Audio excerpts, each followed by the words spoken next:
Welcome to my channel, Learn with Teacher Annie.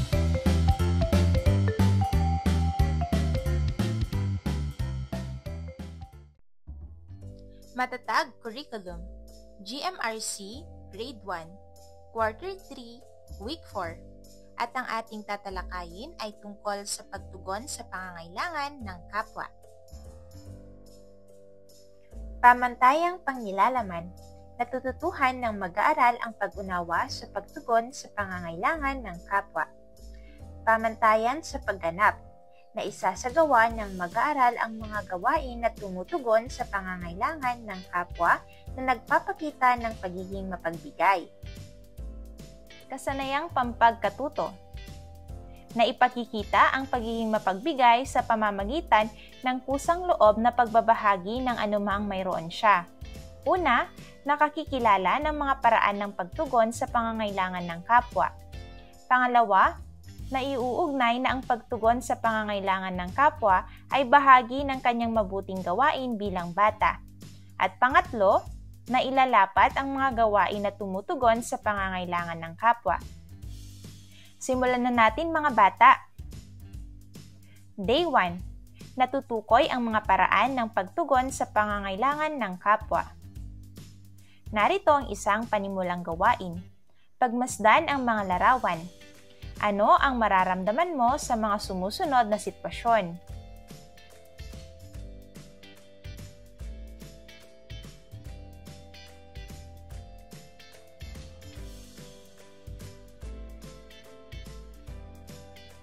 Magaling mga bata! Tama! Tayo ay sumasaya kapag tayo ay nakakatanggap ng regalo, mabubuting salita mula sa iba, oras o panahon na ginugugol ng isang kapamilya o kaibigan, kasanayan o talento. Mga bata, dapat natutukoy natin ang mga paraan upang maging mapagbigay tayo sa kapwa gamit ang sariling oras, gamit, mabuting salita at kasanayan o talento. Nakita ninyo ang mga larawan kanina? Tayo ay maaaring maging mapagbigay gamit ang ating una, oras. Pangalawa, gamit.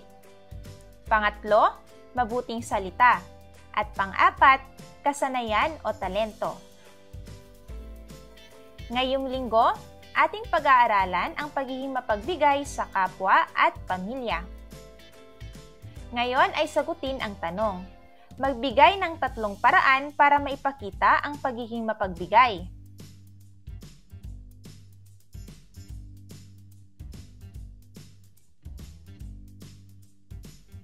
Magaling mga bata!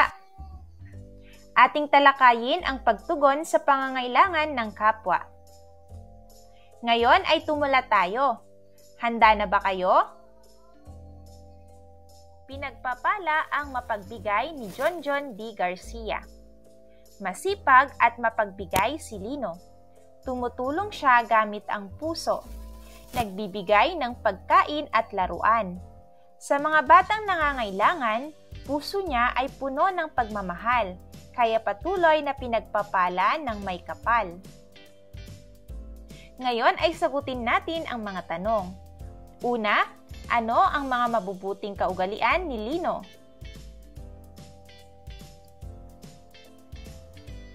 Pangalawa, ano ang ibinibigay sa mga batang nangangailangan?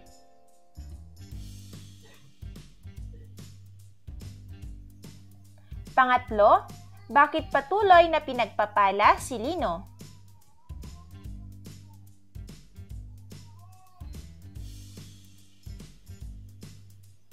At pang-apat, dapat bang tularan si Lino?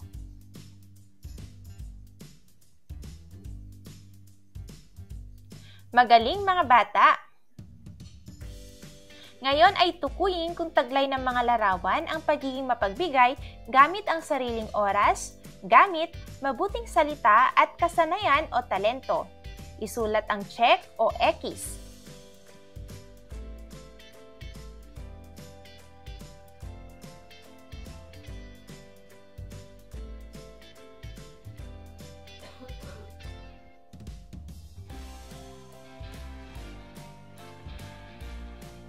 Magaling mga bata!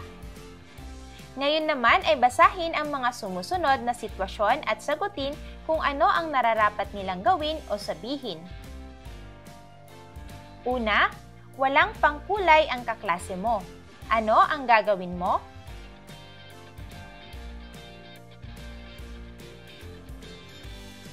Pangalawa, kailangan ng papel ng kaibigan mo para makasulat. Ano ang gagawin mo?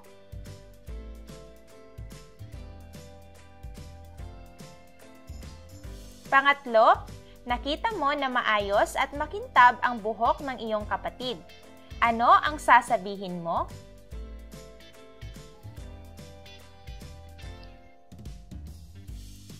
At pang-apat, kailangan matutunan ng batang kapatid mo ang pagkumpleto ng puzzle. Ano ang gagawin mo?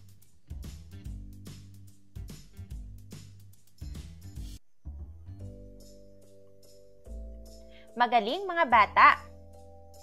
Tandaan, maaari nating maipakita ang pagiging mapagbigay sa pamamagitan ng kusang loob na pagbabahagi ng ating oras, gamit, mabuting salita, kasanayan o talento.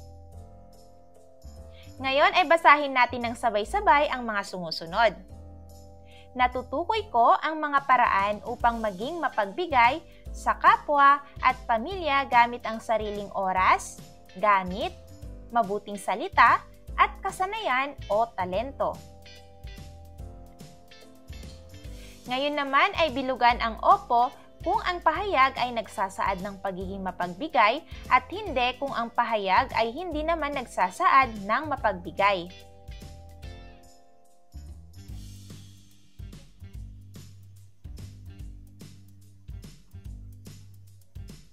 Day 2. Na ipaliliwanag na ang pagtugon sa pangangailangan ng pamilya at kapwa ay bahagi ng kanyang mabuting gawain bilang bata.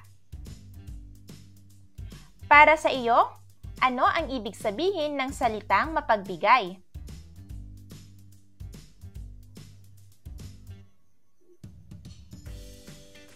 Magaling!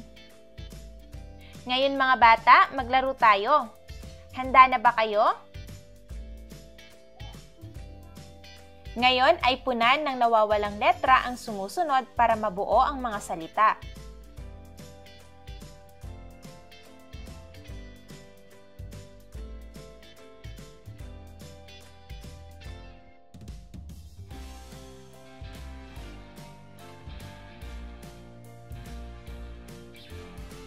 Magaling mga bata! Tandaan na kapag tayo ay mapagbigay, na ipakikita natin ang ating pagmamahal sa kapwa at pamilya. Mga bata, ngayon natutukoy na natin kung paano maging mapagbigay. Ngayon naman, ating tatalakayin na ang mga pagtugon sa pangangailangan ng pamilya at kapwa ay bahagi ng ating mabuting gawain bilang bata. Pagmasdan ang mga larawan at sagutin ang mga tanong. Una, paano ipinakikita ang pagiging mapagbigay ng kuya sa larawan? Pangalawa, paano ipinakikita ang pagiging mapagbigay ng bata sa larawan?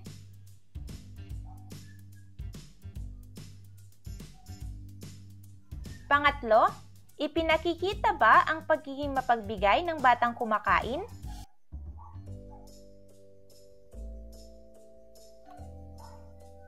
Pang-apat, paano ipinakikita ang pagiging mapagbigay ng mga batang nag-uusap?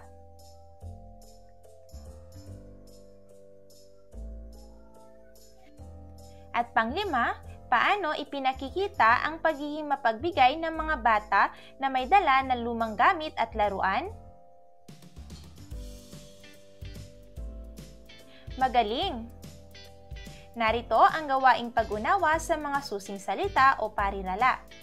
Ibahagi ang iyong naging karanasan sa mga sumusunod.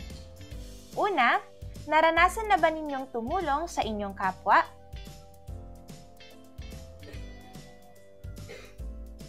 Pangalawa, mapagbigay ba ang inyong magulang?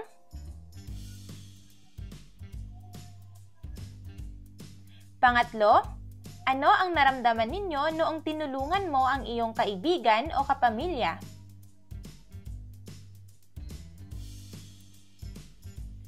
At pang-apat, dapat ba nating taglayin ang pagiging mapagbigay? Magaling mga bata! Ating talakayin ang pagtugon sa pangangailangan ng kapwa. Mga bata, dapat na ipapaliwanag natin na ang pagtugon sa pangangailangan ng pamilya at kapwa ay bahagi ng ating mabuting gawain bilang bata. Ngayon ay sagutin ang tanong. Handa na ba kayong tumugon sa pangangailangan ng pamilya at kapwa bilang bahagi ng inyong mabuting gawain bilang bata?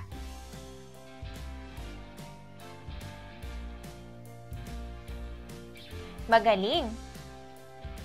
Ngayon naman ay piliin ang angkop na salita sa kahon para mabuo ang diwa ng pangungusap.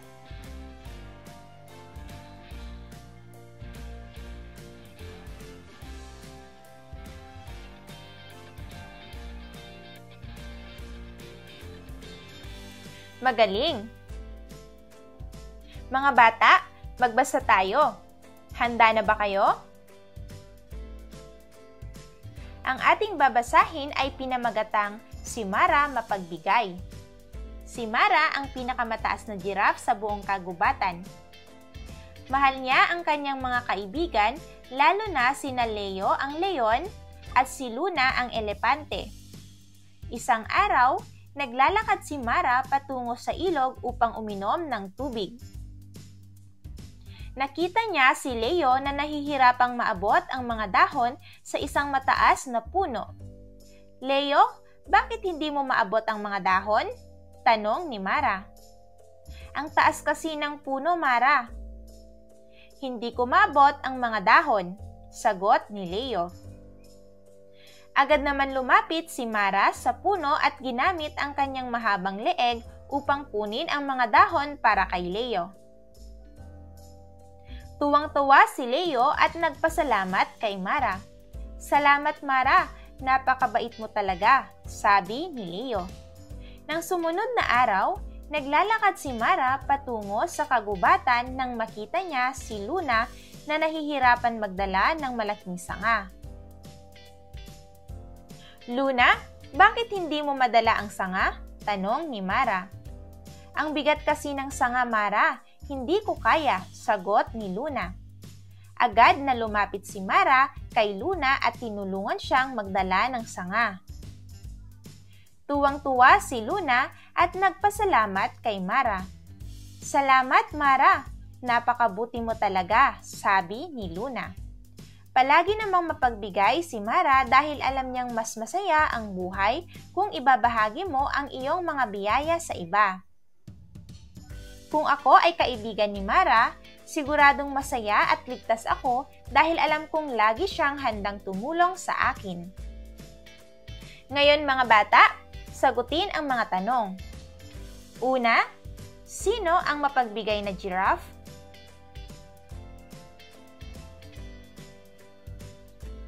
Pangalawa, sino ang mga kaibigan ng giraffe na pinakitaan ng pagiging mapagbigay?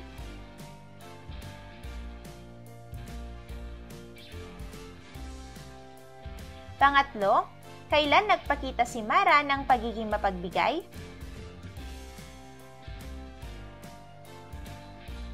Pang-apat, ano ang tugon ng mga kaibigan ni Mara ukol sa kanyang pagiging mapagbigay?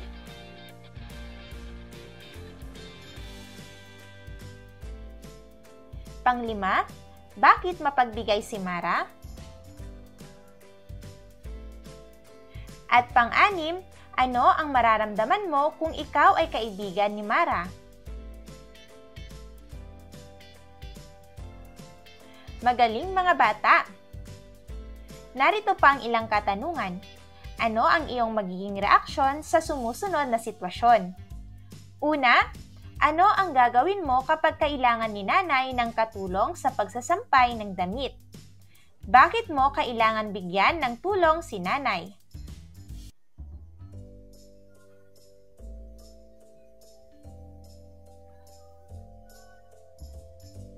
Pangalawa, ano ang sasabihin mo kapag nadapa ang kaklase mo? Bakit mo sasabihin iyon sa kaklase mo?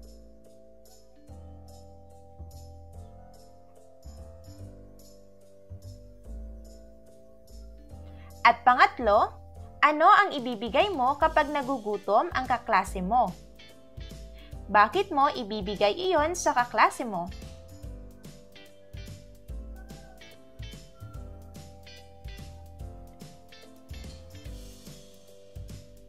Magaling! Lahat ba ng sagot ninyo ay nagpapakita ng mabuting gawain bilang bata? Bakit kailangan maging mapagbigay tayo sa kapwa? Magaling! Tandaan, mga bata, ang ating pagiging mapagbigay sa ating pamilya at kapwa ay bahagi ng ating mabuting gawain bilang bata. Ngayon ay sagutin ang mga tanong.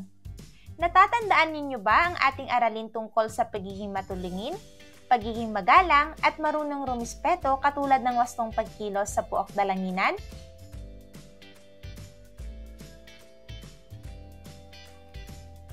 Bakit ang pagtugon sa pangangailangan ng pamilya at kapwa ay kailangan nating gawin?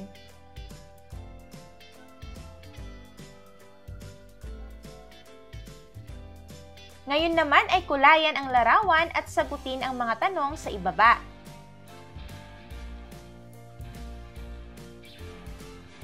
Una, ano ang mabuting gawain na iyong ipinakikita sa larawan? Pangalawa, ito ba ay pagtugon sa pangangailangan ng pamilya at kapwa bilang mabuting gawain bilang bata?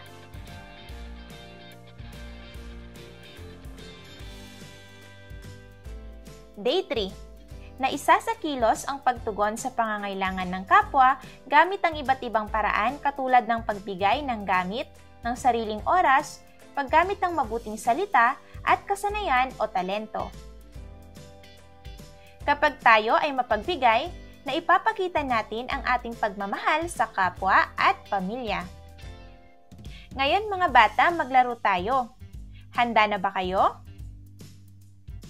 Pumunta sa hanay ng pula kung tama ang isinasaad ng pahayag at sa hanay ng itim kung mali ang isinasaad ng pahayag. Una, maging mapagbigay sa nangangailangan ng pagkain. Pangalawa, itago ang mga lapis na maaaring ibahagi mo sa kaklase mo.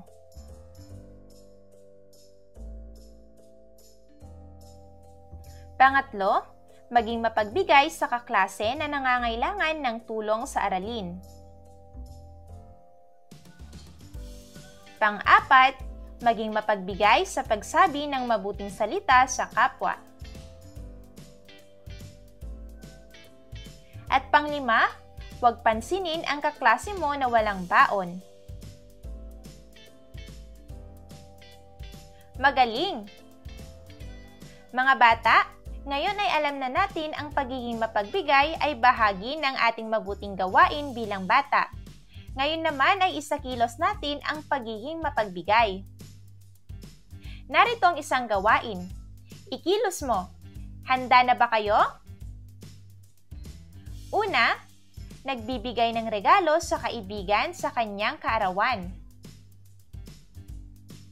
Pangalawa, tumutulong sa pagluto kasama ang nanay. At pangatlo, tumutulong sa paggawa ng aralin ng batang kapatid. Magaling! Narito ang mga gawaing pag-unawa sa mga susing salita o parirala. Ngayon ay sagutin ang mga tanong. Ano ang mga paraan ng pagiging mapagbigay para maipapakita mo ang pagiging mabuting bata sa kapwa mo?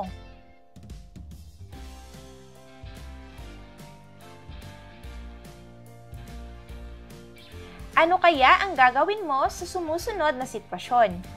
Una, nakita mo na nangangailangan ng tulong ang nadapa mong kaibigan.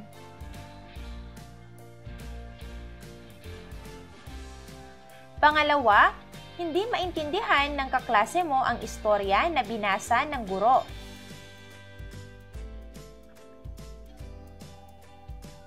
Pangatlo, sinabi ng kaklase mo na maganda ang sapatos mo.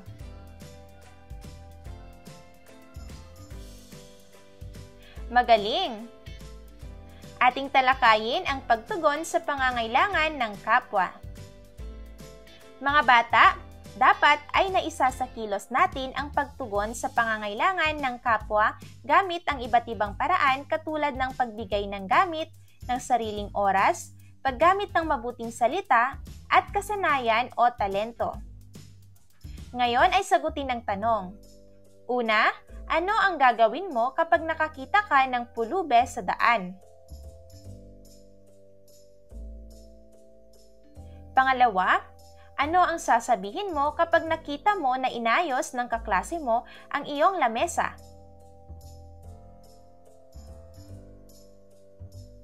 Magaling! Ngayon naman ay maglaro tayo. Handa na ba kayo? Narito ang mga panuto. Una, maglagay ng tamang bilang ng lollipop na ayon sa bilang ng mag-aaral sa isang kahon na nakabalot. Hindi dapat alam ng mga bata na lollipop ang laman ng kahon. Pangalawa, sabihin sa mga bata na kumuha ng isang bagay mula sa kahon at ibigay ito sa isang kaibigan na nais nilang bigyan. Isa-isahin ang mga bata. Pangatlo, itanong sa mga bata kung bakit pinili niyang bigyan ng lollipop ang kanyang kaibigan. Hikayating magsabi ang bata ng maganda at nakakasayang mga pangungusap sa nakatanggap ng lollipop. Pang-apat, hayaang magpasalamat ang nakatanggap ng lollipop. Pang-lima, ulitin hanggang makakuha ang lahat ng bata ng lollipop. At pang-anim, kapag ang lahat ay may lollipop, pwede nang kainin ito. Magaling mga bata! Ngayon naman, narito ang mga pamprosesong tanong. Una, masaya ba ang makakuha ng lollipop? Pangalawa, nahirapan ka bang ipamigay ang lollipop mo? Pangatlo, nahirapan ka bang ibigay ang lollipop mo? Pang-apat, masarap bang mamigay ng regalo? At pang-lima, sa palagay mo ba ay mahirap ibigay ito kung hindi mo alam kung makakakuha ka ng isa? Magaling mga bata! Ngayon ay magkakaroon tayo ng isang gawain. Narito ang mga panuto. Hikayating kumuha ng kapareha ang mga bata. Ipapakita sa isa't isa ang pagiging mapagbigay sa kilos at salita. Ngayon ay sagutin ang tanong. Ano ang inyong nararamdaman kapag kaya ninyong maging mapagbigay? Magaling! Mga bata, nakita natin na naisasakilos ninyo ang pagtugon sa pangangailangan ng kapwa gamit ang iba't ibang paraan katulad ng pagbigay ng gamit, ng sariling oras, paggamit ng mabuting salita, at kasanayan o talento. Ngayon naman ay paano mo isasakilos ang pagtugon sa pamilya o kapwa sa mga sumusunod na sitwasyon. Una, kailangan ng kaibigan mo ang kausap dahil siya ay malungkot. Ano ang sasabihin mo? Pangalawa, kailangan ng guro mo ang galing mo sa pagkanta. Ano ang gagawin mo?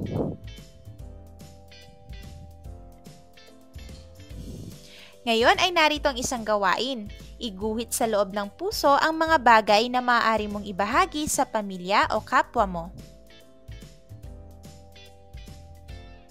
Isulat sa loob ng puso ang isang pangungusap na maaari mong sabihin sa kapwa mo na ikasasaya niya.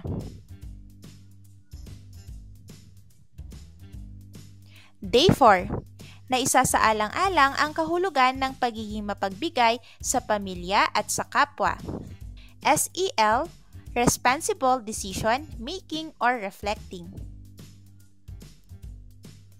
Ngayon, ano ang inyong iginuhit sa loob ng puso ng mga bagay na maaari mong ibahagi sa pamilya o kapwa mo? Ano ang iyong isinulat sa loob ng puso na maaari mong sabihin sa kapwa mo na ikasasaya niya? Magaling mga bata! Tandaan na kapag tayo ay mapagbigay, na ipapakita natin ang ating pagmamahal sa kapwa at pamilya. Alin sa mga sumusunod ang kahulugan ng salitang mapagbigay? Lagyan ng arrow.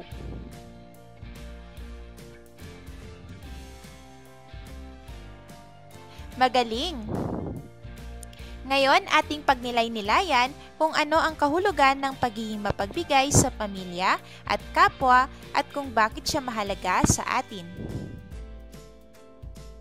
Mga bata, maglaro tayo. Handa na ba kayo? Basahin ang sitwasyon sa ibaba at sabihin kung mapagbigay o hindi mapagbigay. Una, sinabi ni Nena kay Arlene na siya ay isang mabuting kaibigan. Pangalawa, nagpahiram ng aklat si Rene sa kanyang kaklase. At pangatlo, hindi binigay ni Rona ang kanyang ballpen sa kaklase. Magaling! Narito ang mga gawaing pag-unawa sa mga susing salita o parirala. Ano kaya ang gagawin mo sa sumusunod na sitwasyon? Una, ano ang gagawin mo kapag nangangailangan ang tatay mo ng papel sa kanyang ginagawang proyekto?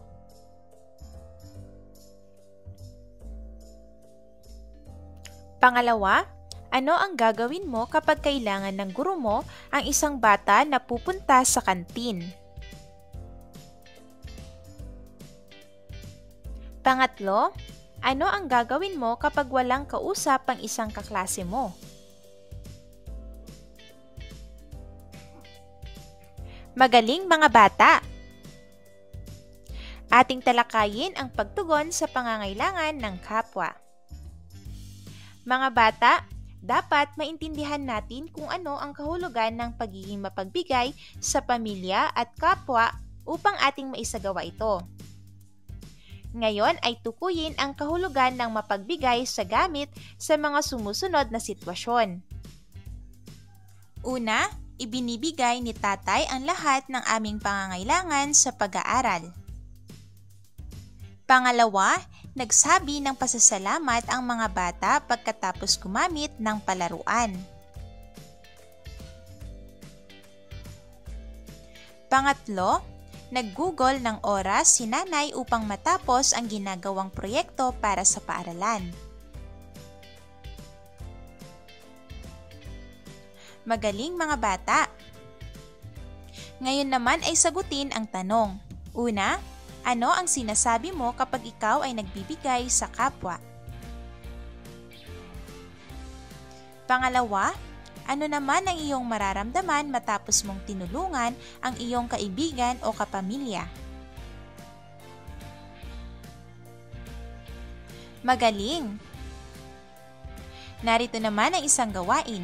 Itaas ang kamay kung ito ay nagsasaad ng pagiging mapagbigay na bata. Una, nagpapahiram ako ng gamit sa aking mga kapatid. Pangalawa, sinasabihan ko ang aking mga kaibigan na sila ay mahusay.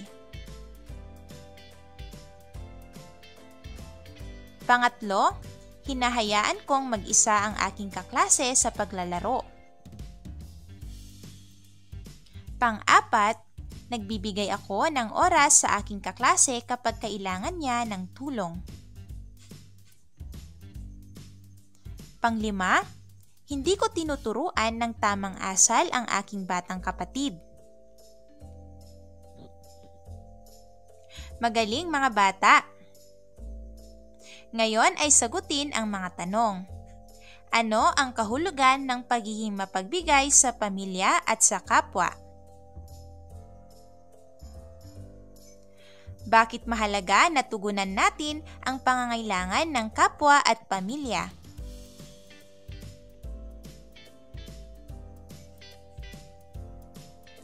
Bago matapos ang ating aralin, sagutin ang mga sumusunod at kulayan ang puso kung wasto ang iyong ipinapahayag.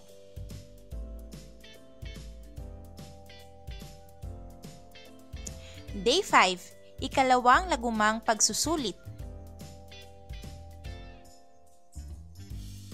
Mahusay mga bata! End of week 4. Thank you for watching! Also, don't forget to like, share, subscribe, and click the notification bell for you to be updated on our latest videos.